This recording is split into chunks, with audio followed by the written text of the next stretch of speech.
Alright, Trekkies and Trekkers, it's time to take a look at the final episode of the day, Bar Association. The USS Defiant returns from a reconnaissance mission to the Gamma Quadrant under the command of Lieutenant Commander Worf. Having found no sign of Dominion activity, Worf dismisses everyone to prepare for the next day's debriefing, and Dex calling notes that Worf is quite taken with the Defiant.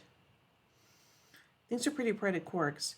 Due to the month-long Bajor time with Clancy Corp, Bajorans have stayed for many pleasures, causing a downturn in the number of customers. While Quark bemoans this, Rom is suffering pain in his ear and not for the first time.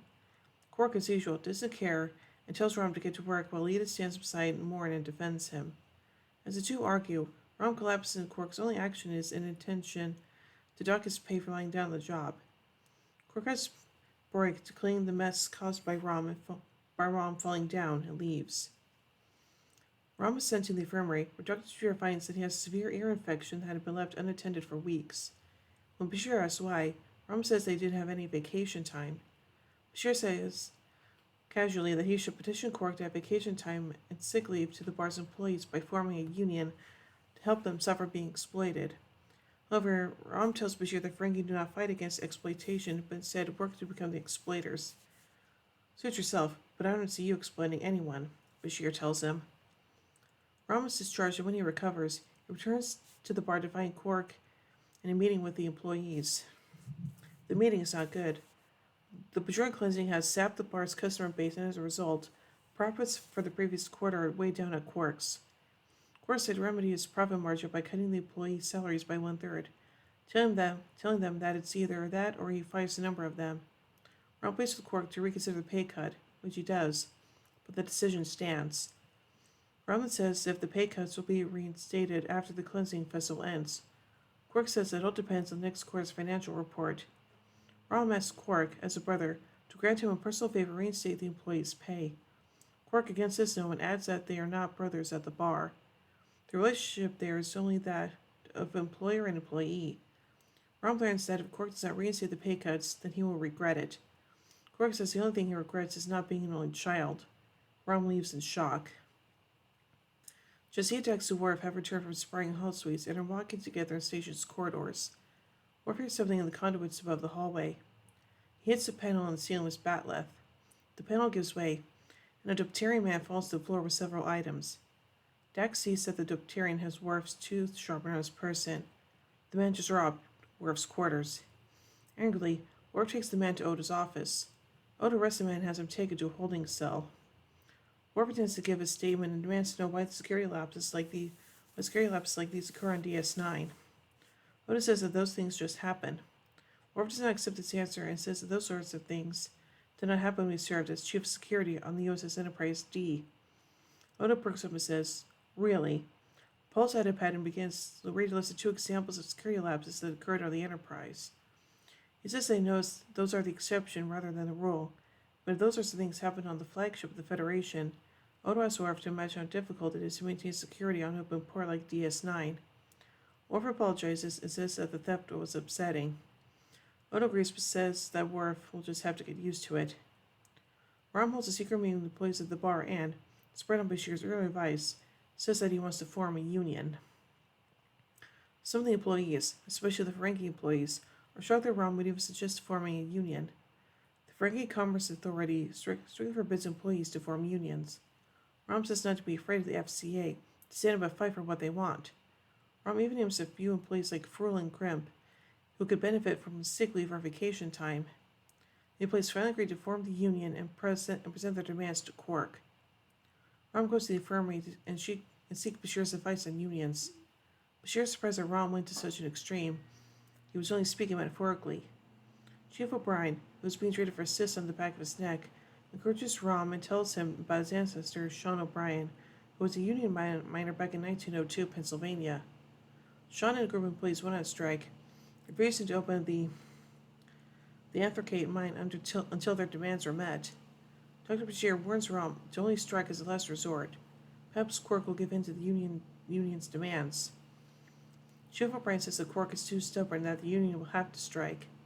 O'Brien then remarks that Sean O'Brien gave the ultimate sacrifice for his union. He was found dead in the Allegheny River with 34 gunshot wounds at him just before the strike ended. In ops, Chief O'Brien works to repair some faulty systems for Worf and expresses frustration at things always breaking down. O'Brien reminds him that Federation, Bajoran, and Cardassian technology isn't meant to work together, but much prefers his busy schedule on station to when he was serving aboard the Enterprise, where he spent most of his time waiting around the transport room for something to break down so he could fix it. Quark returns to the bar to find the Union waiting for him.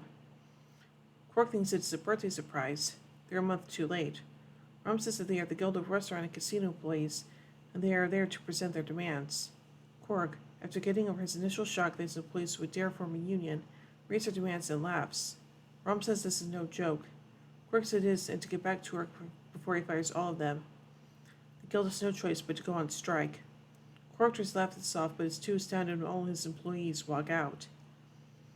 The strike begins, and the Union is thanking people for not dining at Quark's by handing out gold-pressed latinum, and the majority of the station's population began boycotting the bar in support of the strikers.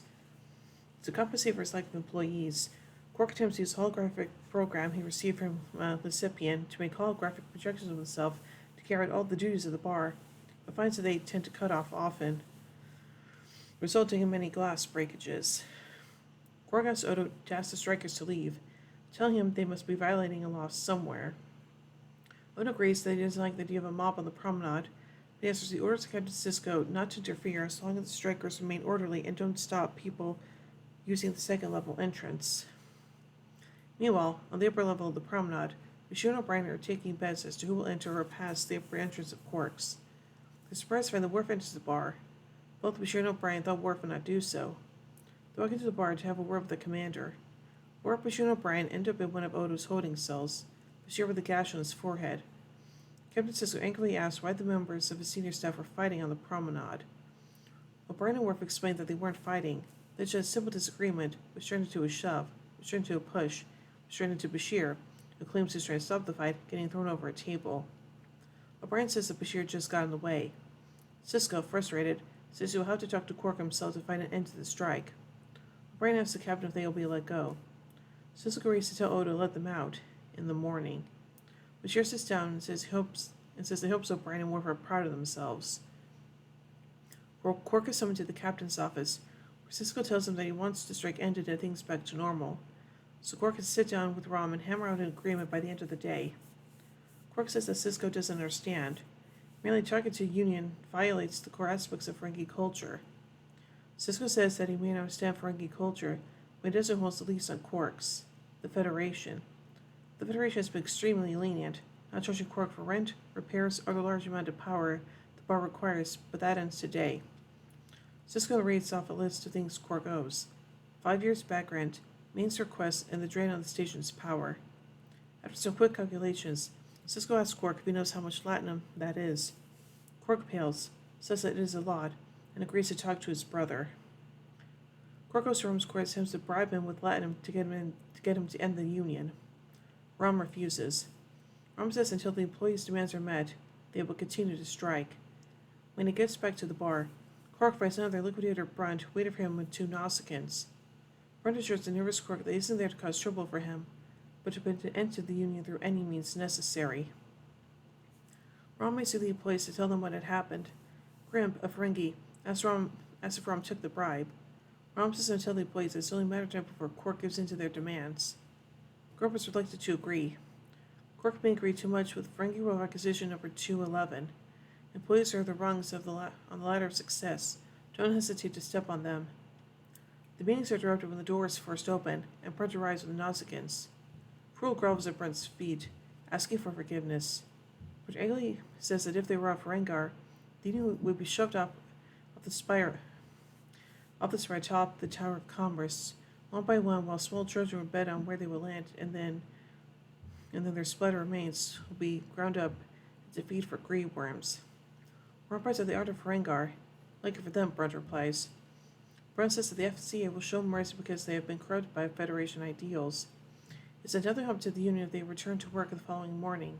Otherwise, the families that will be fighting the Ferengar accounts will be seized, leaving them destitute. Brunt and the Nausicaans leave to make their decision, leaving Frul groveling on the floor.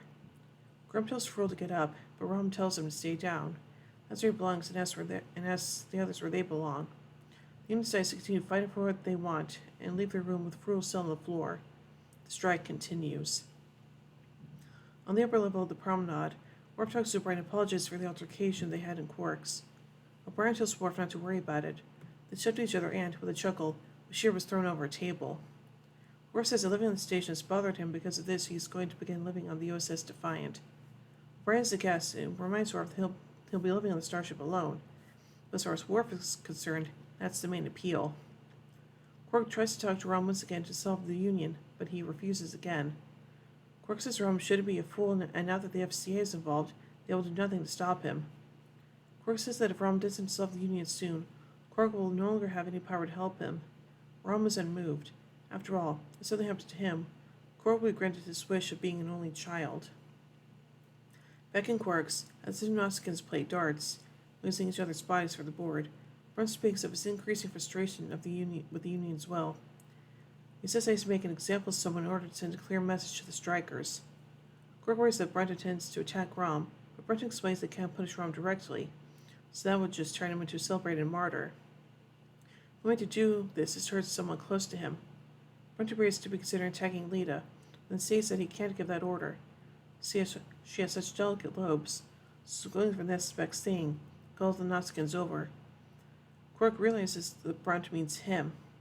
He reminds Brunt he's on his side, over the Liquidator to comment on the Arnold situation as the Nausicaans menacingly close in. Quark is then lying down on the infirmary of a biobed, having received a severe beating. Rom arrives to find that the Nausicaans have shattered his left eye socket, fractured 2 of his ascending ribs, punctured his lower lung, and would have killed him if Odo hadn't interrupted. While Odo has Brendan Nausicaans in a holding cell, Quark refuses to press charges despite the fact that he's got an open and shut case, as the FCA would just send out a Liquidator to make an example of Rom, one who would definitely succeed. Despite what happened to Quark, Rom refuses to solve the Union until Quark has absolved their demands. Quark finally relents and offers Rom everything that the Union wants. But Rom must make it appear that Quark has won. Rom resigns from his post as head of the Union, causing the Union to die, but the employees get all they want. The pay raises will go into effect by the end of the week. Worf settles into his new quarters on the Defiant, and Dax gives Worf a gift, a copy of her favorite Klingon operas. She tells him he can play the operas through the ship's comm system as long as he wants. Worf thanks her, but Dax tells him living on the Defiant won't change anything and he'll have to adapt to the station eventually. Worf counters that maybe it'll be everyone on the station that will adapt to him. The Bajoran time of cleansing is over, and everyone has returned to Quarks, including Major Kira. Rom arrives in the bar in a Bajoran uniform and states that he's on the night shift in the engineering crew as a diagnostic and repair technician, junior grade. Quark expresses concern he will no longer be able to watch after Rom. Rom says that he'll be fine working on his own. Furthermore, Rom promises to come to Quarks all the time, but as a paying customer, punctuated by then demanding his brother serve the drink he ordered, snail juice. Delicious, I guess. So, yeah, anyway. So now let's take a look at some trivia surrounding this episode. Reference Rules of Acquisition number 211. Employees are the rungs on the ladder of success. Don't hesitate to step on them. And 263. Never let doubt interfere with your lust for latinum. This first episode confirmed the name of the Ferengi homeworld as Ferengar. The name was first used in the script of Family Business. In his conversation with Worf, Odo referenced the events of the Next Generation episodes A Matter of Time and Rascals. The two Sharma that the Dopterian steals from Worf is sold to him by Nog and Little Green Men.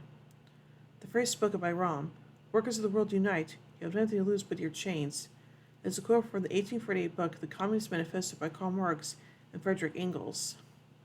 Kara Lofton, who plays Jake Sisko, does not appear in this episode. Rom's elected confession of self-administrating Umox is the first allusion to, I don't know how to say this on YouTube, but masturbation in any species in all of Star Trek. There's inconsistency in Miles O'Brien's story about the 1902 coal miners' strike in Pennsylvania. The strike occurred in the Anthracite coal region of eastern Pennsylvania and the Chesapeake Bay watershed. The Allegheny River is in western Pennsylvania and the Ohio River watershed. Miles O'Brien claims to be descended from Irish King Brian Boru. This is largely correct, as the Irish surname O'Brien literally means descendant of Brian Boru. Miles simplifies the Battle of Clontarf as being Irish versus Viking, In reality, it was Irishmen of Munster versus Vikings of Dublin and Irish of Leinster. Did not know that. So overall, I think this is a pretty interesting episode, and I like the fact we got to learn a little bit more about Ferengi culture and whatnot. So yeah. So overall, I give Bar Association 3 warp cores out of 5. Well, anyway, tune in tomorrow as we take a look at the next episode, Accession. So until then, live long and prosper, everybody.